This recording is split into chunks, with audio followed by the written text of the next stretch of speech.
मैं हूं इम्तियाज़ अहमद। स्वागत करता हूं आपके YouTube चैनल ITZ इंग्लिश में। आज के इस वीडियो में हम लोग बिहार बोर्ड क्लास 12 का एक question explain any one of the following के बारे में एक्सप्लेन सीखेंगे। आप सबको पता है कि आपके एनुअल एग्जामिनेशन में एक क्वेश्चन होता है explain any one of the following. ये क्वेश्चन प्रोज सेक्शन से भी आता है और पोएट्री सेक्शन से भी आता है। प्रोज सेक्शन से ये प्रश्न 4 नंबर का और पोएट्री सेक्शन से भी ये क्वेश्चन 4 नंबर का। प्रोज और पोएट्री दोनों सेक्शंस में 3 ऑप्शन दिए जाएंगे, जिनमें से किसी एक का एक्सप्लेन लिखना पड़ता है। इस प्रश्न को हल करने के लिए आज का ये वीडियो आपके लिए बहुत खास होने जा रहा है, इसलिए आप वीडियो को शुरू से आखिर तक देखें। देखने के बाद अगर वीडियो पसंद आए तो आप इसे अपने दोस्तों को शेयर करें। साथ ही साथ अगर अब तक आपने मेरे चैनल को सब्सक्राइब नहीं किया हो तो प्लीज़ आप मेरे चैनल को सब्सक्राइब। आज का ये वीडियो एन एपिटफ पोयम पर आधारित है। इस चैप्टर से मैंने 3 एक्सप्लेनेशंस आपके लिए सजाए हैं। मैं उम्मीद करता हूं कि आपके लिए ये बहुत ही यूजफुल होंगे। ये जो क्वेश्चन होता है 4 नंबर का होता है, आपको पता है, ठीक है। चलते हैं एक्सप्लेन को पढ़ने। एन एपिटफ कविता से पहला एक्सप्लेनेशन मैंने रखा है, here lies a most beautiful lady, light of a step and heart was she. Line by line explanation बताते समय मैंने बताया कि वाल्टर डिला मरे अपनी प्रेयसी के कब्र के पास खड़े हैं। कब्र पर एक एपिटफ बना है, शिलालेख बना है, और कवि कहते हैं कि here lies a most beautiful lady. यहाँ एक सुंदरतम महिला लेटी हुई है। कैसी थी वो महिला? Light of a step and heart was she. वह इधर से उधर घूमने वाली, फिरने वाली महिला थी। Light of a step and heart, मैंने बताया था कि ये light of a step and heart जो है फ्रेज है। ये फ्रेज उस व्यक्ति के लिए यूज होता है जो हमेशा इधर से उधर घूमता रहता है, ठीक है। अब अगर ये क्वेश्चन आपके लिए आए एक्सप्लेन करने के लिए तो आप नीचे दिए हुए शब्दों को आराम के साथ लिखिए, अच्छे मार्क्स ऑब्टेन किए जाएंगे, ठीक है। These verses have been taken from the poem An Epitaph written by children's poet Walter डिलामरे।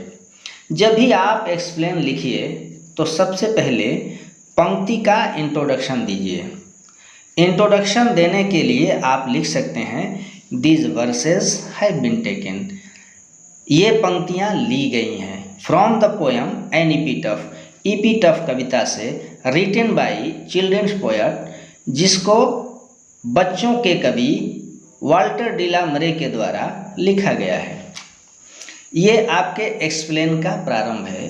अब इन पंक्तियों का मूल अंश दूसरे पैराग्राफ में 2-3 सेंटेंसेस के अंदर लिखने पड़ते हैं, ठीक है। अब हम उन्हें देख लेते हैं। दूसरे पैराग्राफ में हमें लिखना होगा the poet is standing before an epitaph, कवि एक शिलालेख के समक्ष, शिलालेख के सामने खड़ा है। In the grave the most beautiful lady was dying, कब्र में सबसे सुंदरतम महिला पड़ी हुई थी, लेटी हुई थी। शी वॉज वेरी एक्टिव, वह बहुत ही चुलबुली थी। शी ऑलवेज मूव्ड, वह हमेशा घूमती थी। हेयर एंड देयर, इधर से उधर। साइलेंटली, खामोशी से, वह हमेशा खामोशी से इधर से उधर घूमती रहती थी। ये रहा आपका पहला एक्सप्लेनेशन। अब चलते हैं दूसरे एक्सप्लेनेशन की तरफ। दूसरा एक्सप्लेनेशन है but beauty vanishes, beauty passes, however rare rare it be. इन पंक्तियों में कवि कहता है बट ब्यूटी वैनिसेस, सौंदर्य गायब हो जाता है। ब्यूटी पासेस, सौंदर्य गुजर जाता है, बीत जाता है।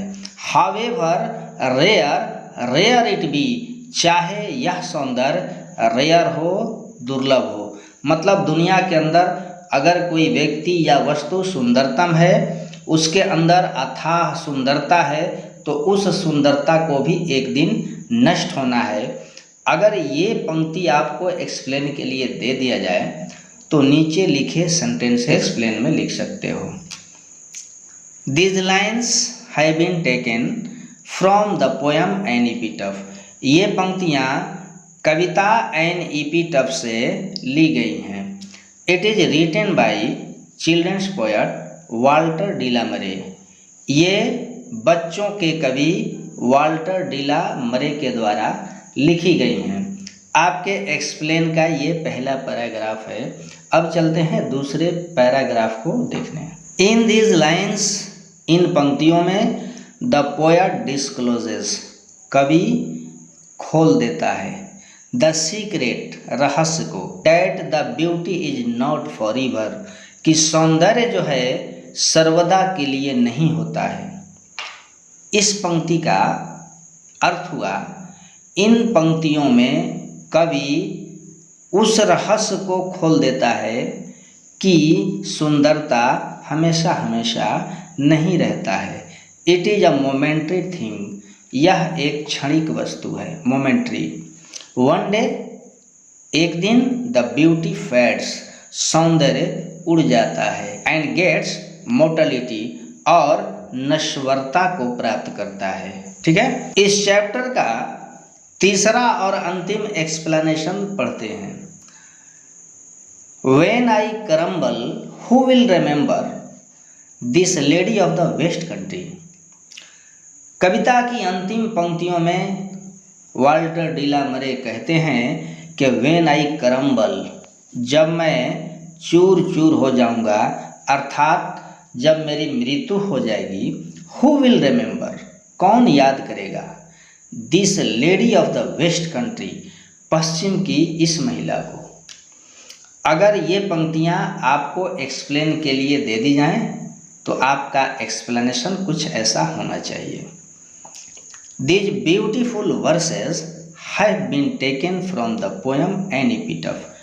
ये सुंदर पंक्तियाँ कविता एन एपिटफ से ली गई हैं। It is written by Walter De la Mare. ये वाल्टर डिला मरे के द्वारा लिखी गई हैं। In these lines the poet discloses the secret. इन पंक्तियों में कवि जो है रहस्य को खोल देता है। कौन सा रहस्य? वह रहस्य that he will die one day, कि वह एक दिन मर जाएगा। इन पंक्तियों में कवि जो है उस राज को खोलता है कि एक दिन वो भी मर जाएगा। He thinks that no will remember the dead lady after his death. वह सोचता है कि कोई भी याद नहीं करेगा उस मृत महिला को उसके मृत्यु के पश्चात। कवि सोचता है कि मेरे मरने के बाद उस मृत महिला को कोई याद नहीं करेगा। ठीक है, ये रहे 3 एक्सप्लेनेशंस इस चैप्टर से। आप इसे बार बार देख लें, आने वाले एग्जामिनेशन के लिए आपके वास्ते ये बहुत ही यूज़फुल होगा। ठीक है, फिर मिलता हूँ अगले वीडियो में आपके लिए कुछ और लेकर के। तब तक के लिए खुदा हाफिज़, अलविदा, टेक केयर।